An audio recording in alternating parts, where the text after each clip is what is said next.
Hello friends, we are back with another video on registration under UAE corporate tax. Article 51 of the Federal Decree Law states that a taxable person shall obtain registration with FTA within the prescribed timelines and obtain a tax registration number. In February 2024, FTA issued timeline on corporate tax registration. As you can see in this table, registration for resident juridical persons is based on its license issuance date.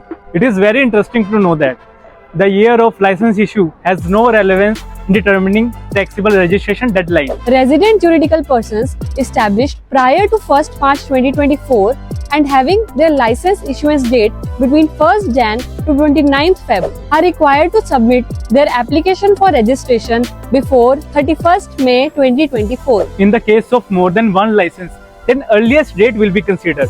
Resident juridical persons established after 1st March 2024 are required to submit their application within 3 months of incorporation if it is established under UAE law, and within 3 months from the end of the financial year if it is established under any other foreign law.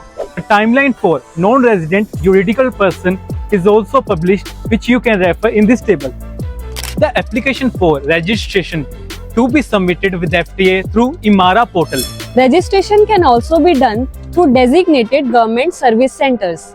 You can also refer user guide which is available in FTA portal. It is very important to know that if you will not submit your application within due date, then AED 10,000 penalty is there. So have you registered your business yet? If you have any query regarding registration under UAE corporate tax, please DM us. If you like this video, give a thumbs up and follow us. You can also follow us on LinkedIn. Stay tuned.